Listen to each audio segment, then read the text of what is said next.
দেখেছো, মেয়েটাকে বারবার বলছি সঙ্গে সঙ্গে চল, তা না, সেই পেছনে পেছনে হাঁটছে। আচ্ছা ঠিক আছে, ছাড়ো না, ওকে ওর মতো থাকতে দাও, বেশি প্রেশারাইজ করো না তো, দেখবে একটা সময় আস্তে আস্তে ঠিক হয়ে গেছে। দেখেছো মেয়েটাকে তুমি? আমার কিন্তু ওকে দেখে বড্ড ভয় করছে গো। মেয়েটা আজকাল সারাক্ষণ কিরম ট্রান্সের মধ্যে থাকে জানো। বইয়ের তাক গোছাচ্ছিলাম সেদিন, ওর একটা ডায়েরি পেয়েছিলাম, পাতা উল্টে দেখি সেখানে লিখেছে। কি লিখেছে? লিখেছে জানো, আমি তোমায় বলবো ঠিক করেছিলাম, কিন্তু আমি না সময় সুযোগ পাই। লিখেছে আমার মতো মেয়ের বেঁচে থেকে লাভ কি? কি বলছো নাকি? সত্যি বলছি। তারপর থেকে আমার মনের মধ্যে এমন ভয় ঢুকে গেছে না। চলো এদিকে এসে বসি। আমার মনে হয় ওকে ফিরে গিয়ে একটা কাউন্সেলিং করানো দরকার, ওই ট্রমাটা কাটছে না কিছুতেই।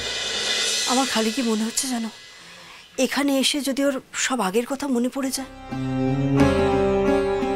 না, মানে তারপর যদি কিছু একটা ঘটিয়ে বসে, এইখান থেকে তো জীবনের সব ক্রাইসিসগুলো শুরু হয়েছিল কিনা, তাই জন্য। আমি তোমাকে এর উত্তর আগেই দিয়েছি, এখানে ক্রাইসিস শুরু হয়েছিল বলে এখান থেকেই ক্যাথারসিস শুরু হয়ে যেতে পারে। চলো। না আমি তোমার কথা বুঝতে পারছি, কিন্তু আমি কি বলছিলাম শোনো না, তুমি যা বলছো সেটা আমি সব মানছি, কিন্তু আমার মন থেকে ভয়টা কিছুতেই যাচ্ছে না জানো, কিছুতেই না। শোনো, আচ্ছা তুমি তো মা, তুমি যদি স্টেডি না হও তাহলে তো সমস্যা হবে। তুমি ওর সঙ্গে বেশি সময় কাটাও, ওর সঙ্গে রাত্রে শো, সুতরাং তুমি ওকে অন্য কথা বলে ডাইভার্ট করো। আমি তো চেষ্টা করছি, প্রাণপণ চেষ্টা করছি, কিন্তু কোনো লাভ হচ্ছে না তো। আচ্ছা ঠিক আছে। কি তিতিমা, ঘরে যাবে না? আমি এখন যাব না ভাবি, একটু এখানে থাকি না, পাহাড়টা দেখতে খুব ভালো লাগছে। আরে একটু খাওয়া দাওয়া করে নি, তারপর না হয় পাহাড় দেখবো। আমার খিদে নেই ভাবি। কি খিদে নেই করি সবসময় বলতো? আরে খেতে তো হবে, না খেলে বাঁচবে কি করে? এইভাবে কি বাঁচা যায় নাকি? আস্তে আস্তে আস্তে, ঠিকই তো বলছে, এমন চমৎকার পাহাড় দেখা যাচ্ছে, পাহাড় দেখি, ততক্ষণ তুমি খাওয়ার অ্যারেঞ্জমেন্টটা করো। তুমি যাও, খাবার অ্যারেঞ্জমেন্টটা করো, যাও।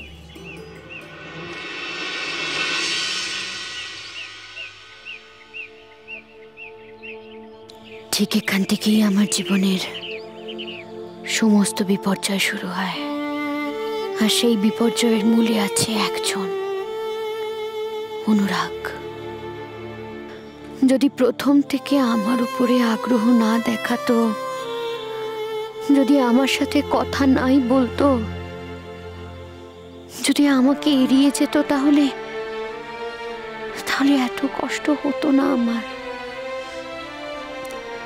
এত ভাঙচুর করার প্রয়োজনই হতো না নিজের জীবনটাকে নিয়ে।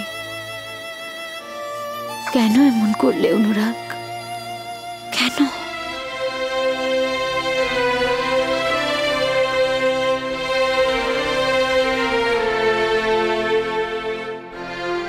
একটা মেয়ে যখন তার প্রিয় পছন্দের পুরুষকে বিয়ে করার জন্য উন্মুখ হয়ে থাকে, তখন ঠিক আশীর্বাদের দিনে সে যদি জানতে পারে সেই মেয়েটা তার পছন্দের মানুষ নয়, সে তাকে প্রত্যাখ্যান করেছে, তাহলে তার মনের অবস্থা কি হয় তুমি কি তা বুঝতে পারবে? পারবে না। তুমি তো সুখী হয়েছো মেঘলাকে নিয়ে, at the cost of my life। তুমি সুখী হয়েছো, শুধু সারা জীবন জুড়ে অপমান, দুঃখ, অনাদর এগুলোই রইল আমার জন্য।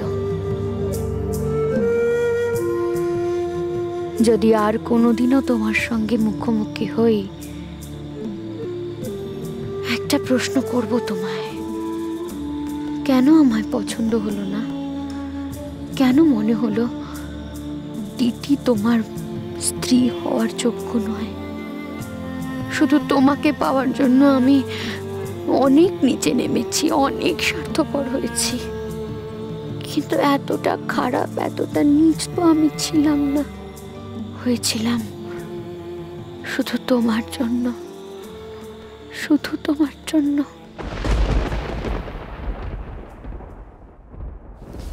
তিতিমা, হ্যাঁ হ্যাঁ ভাবি। তুমি কিছু ভাবছো? না, কি ভাববো, কিছু না। ভাবো, মাথা থাকলে ভাবনা আসবেই। ভাবো, কিন্তু তোমাকে যেমন বলেছিলাম মা, একটু পজিটিভলি ভাবতে হবে। দেখো, যদি তোমার মনের ওপর নিয়ন্ত্রণটা চলে যায় তাহলে তুমি তো পজিটিভলি ভাবতে পারবে না, না? আর যদি পজিটিভলি না ভাবা যায়, শুধু অতীত নিয়ে পড়ে থাকলে বর্তমানটা হারিয়ে যাবে। আর বর্তমানটা হারিয়ে গেলে ভবিষ্যৎ কি থাকবে মা?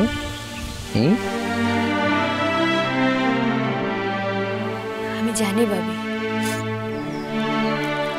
আমাকে আর একটু সময় দাও। দিয়েছি তো মা, অনেক সময় দিয়েছি, তুমি আরো সময় নাও। কিন্তু একটা কথা মনে রেখো, যে সময় চলে যাচ্ছে সে সময় কিন্তু অমূল্য, সে কিন্তু কারোর জন্য থেমে থাকে না। একটা কথা জেনে রেখো মা, যে ভাবনাগুলোর মধ্যে কোনো আলো নেই, আশা নেই, সেই ভাবনাগুলোকে আঁকড়ে ধরে পড়ে থাকবে তুমি, নাকি এমন কোনো ভাবনা, এমন কোনো কথা নিয়ে ভাববে যার মধ্যে আলো আছে, আশা আছে? দেখো, সিদ্ধান্তটা তোমার হাতে। আমি তোকে সাহায্য করতে পারি, কিন্তু আমি তো তোকে নিয়ন্ত্রণ করতে পারি না মা। আবার কাঁদে, কাঁদে না, কাঁদে না। পাহাড়ের দিকে তাকিয়ে দেখ মা, পাহাড় কত একা, অথচ কত দৃঢ়, সবার উপরে মাথা তুলে দাঁড়িয়ে আছে। দেখলে সমীহ করতে ইচ্ছে করে। আমি তোকে আশীর্বাদ করি মা, তুই পাহাড়ের মতো হ, যাতে কেউ তোকে পরাস্ত করতে না পারে। আমার জন্য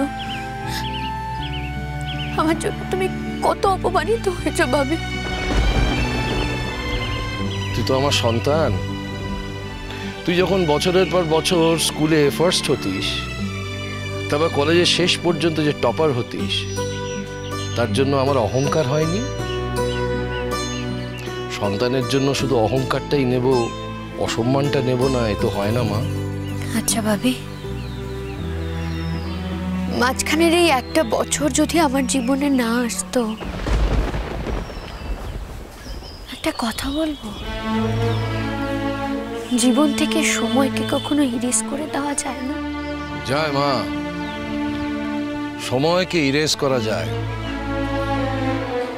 তাতে আরো বেশি শক্তিশালী হয় মানুষ, আর মানুষই সেটা পারে। তার জন্য ভাবনা দরকার, সংযম দরকার, আর সবচেয়ে বড় যেটা দরকার, নিজের উপর নিয়ন্ত্রণ। বলি, হ্যাঁ গো, শুনছো? খাবার দিয়ে দিয়েছে। হ্যাঁ হ্যাঁ, যাচ্ছি, চলো মা। জানো ভাবি, একটা কথা আমি অনেক করে ভেবে দেখলাম। আমার তো এমন কোনো গুণ নেই যেটা দিয়ে আমি নিজের সমস্ত দোষকে ঢেকে ফেলতে পারি। মেঘলার কথা ভাবো না, ও কত গুণী মেয়ে, কি সুন্দর গান গায়, আর ওর গান শুনে সবাই ওকে কাছে টেনে নেয়। নিজের দুঃখ, কষ্ট সবকিছু লাঘব করে দেয় ও গান দিয়ে। কিন্তু আমি যে কিছুই জানি না ভাবি, কোনো গুণ নেই আমার, যা দিয়ে নিজের দুঃখ কষ্টটাকে একটু লাঘব করা যায়।